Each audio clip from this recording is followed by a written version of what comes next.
One of the things that I found surprising is as you get older, your personality changes. You know, when we're in our 20s and everything is great, there's no doom and gloom, and the world's your oyster, as they say. And then when you hit your 30s, a lot of times you have a family already, which I did.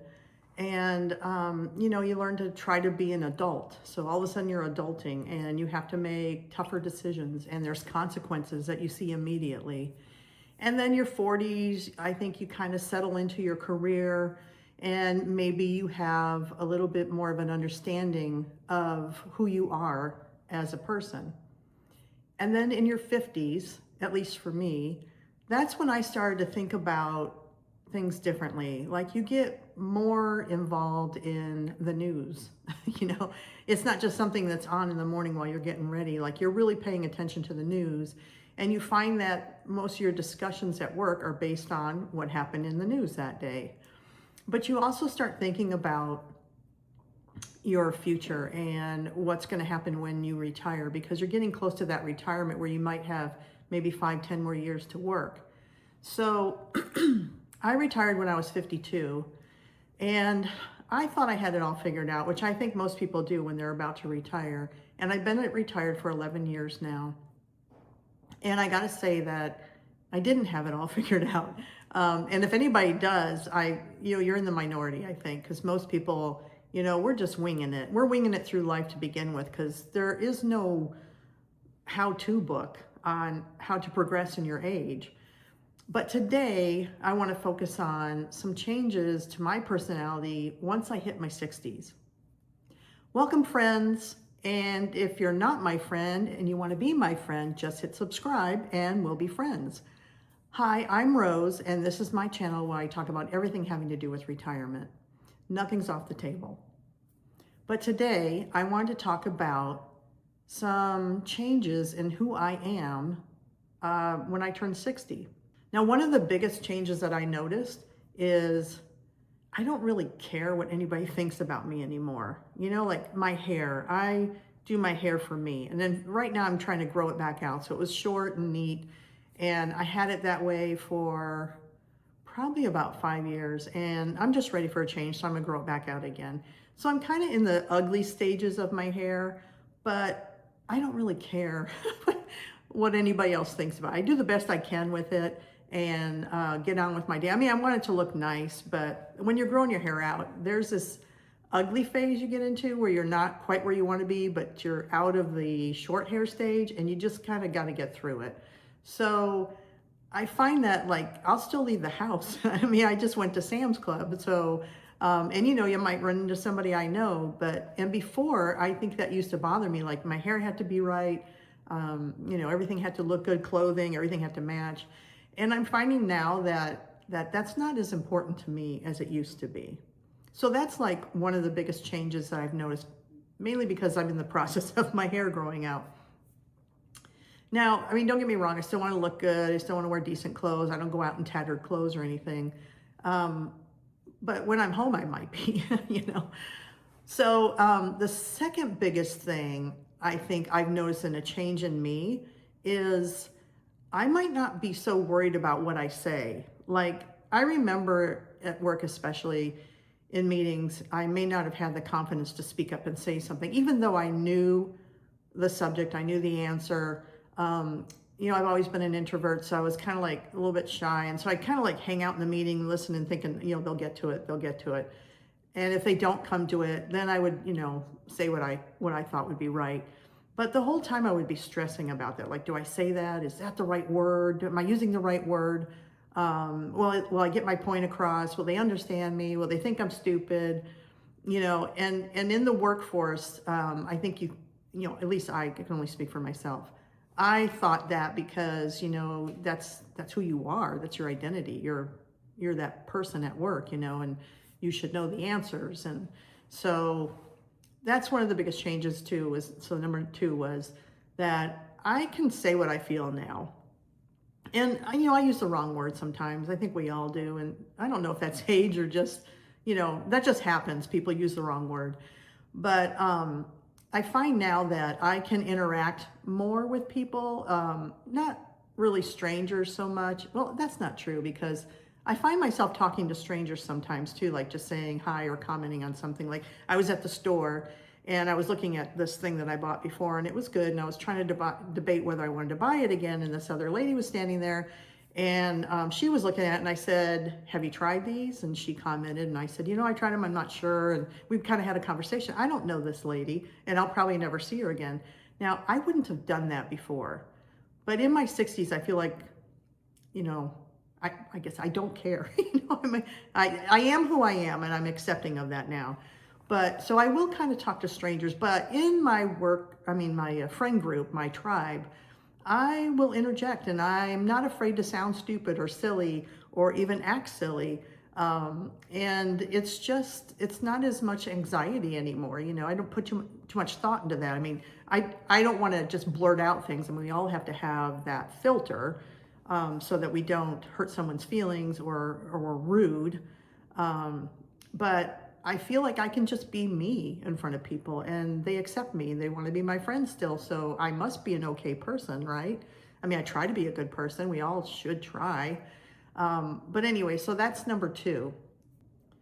The third thing is I find that the older I get, like my last 5 years of work and now, people come to me for advice. Now, I don't know if like this face looks like it knows things, like the age gives you wisdom, hopefully, but people will come to me for advice. I will get phone calls from people and they'll say, hey, can I talk? I just have a situation. I want to run it by you. Now, I did work at I was going to school to get my master's and I was getting it in psychology, but not the typical psychology. It was organizational psychology. So it was psychology in the workforce. And so it had a lot to do with different personalities working together, how to work through issues, how to recognize issues, how to address those issues, that kind of stuff, but how to make work groups work better together and be more productive together. So it kind of gives you an insight into people, like why they think the way they do and stuff. So I don't know if that's why, or again, if it's this face, but people do come to me for advice now.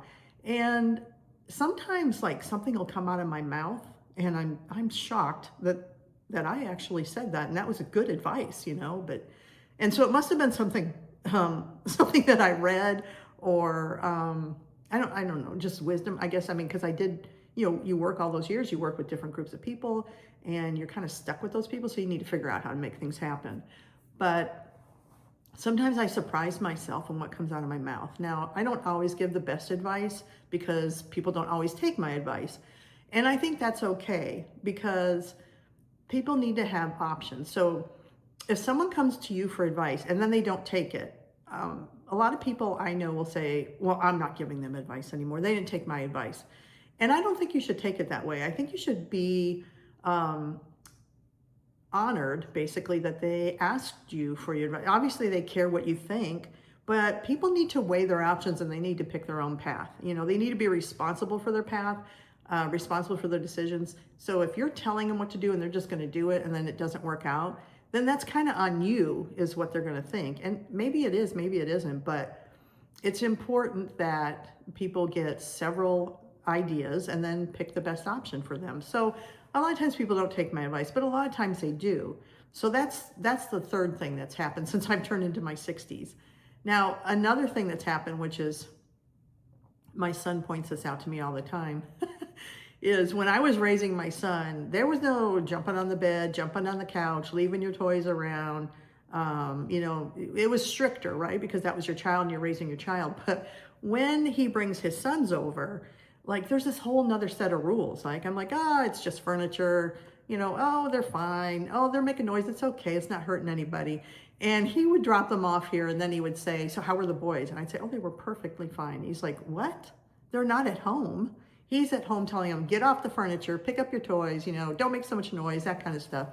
And what I fix for a meal is what you got to eat. Well, over here at Grandma's house, what would you like? And I'll fix that for you. I don't just prepare a meal because that's just the stage of life I'm in. Like I don't know what I want to eat for dinner, so I'll just ask my grandsons, what would you like? And then I'll fix that, and that's what we eat. But my son, I knew what I was going to fix for dinner, and you eat it or don't. Go to bed hungry. your choice. So that's another thing that I notice is like, I guess things don't bother me as much, not just because they're my grandkids, but I found that I have more patience with other people, period.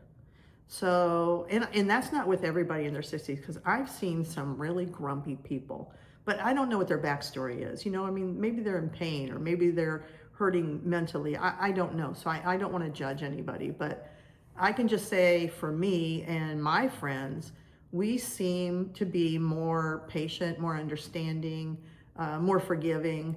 And don't get me wrong, forgiving and forgetting are two different things. There's people I've forgiven, but I'm not going to forget. You know, I won't make the same mistake twice or maybe three times. But so I've noticed that in my 60s, I'm more patient. And I think that makes me a better person. And maybe that's why people come to me for advice. I don't know. Maybe that's it. Maybe I look understanding. But the last thing I want to say, a big change in my 60s, is I don't really have room for gossip anymore. I don't want to know gossip. And if you come up and you tell me something and it turns out to be gossip, rest assured I'm not going to repeat it, because I don't like to do that. I'm not spreading rumors. But I won't gossip about people either. And, you know, we've all had that in our past, I'm sure, where somebody's gossiped about us, or we were involved in a gossipy situation, and the next thing you know, you're pulled into this gossip where, oh, well, Rose said, you know, or I was talking to Rose and she agrees, and, you know, because maybe you nodded your head or something. But I find in my 60s, I don't have time for that. You know, live and let live, you know. Nobody's perfect. We all make mistakes. We have good days. We have bad days. You know, I can be grumpy. I can be an a-hole. And I can be the nicest person in the world. And I can be the most generous person, and I can be the most selfish person. But everybody has their own situations and they're living their life, and I don't want to judge people. I'm past that. I'm not judging people. But that doesn't mean we don't use our intelligence to make good decisions about people. There's people I don't want to be around. Doesn't mean I'm judging them. It just means I don't have room for them in my bubble, whether it's a negativity thing or which gossip is, or if it's just anything that just rubs me the wrong way. I want to be happy in my life. I don't know if I have 5, 10, 15, 20, 30 years left. I hope I have 30 years left, but I want those times to be as happy as I can be. So that's something I have no room for. I cut it off, no gossip. But anyways, let me know, what are some of the things that have changed in your life since you turned 60? Maybe some things that you've noticed in other people even, but put a comment down and let me know what's going on in your life or what you've noticed. I'm really thankful for you watching this video. I want to say thank you for watching this. And I appreciate if you could subscribe and like and even share this video, and just keep the conversation going. So again, thank you so much, and I'll see you again real soon.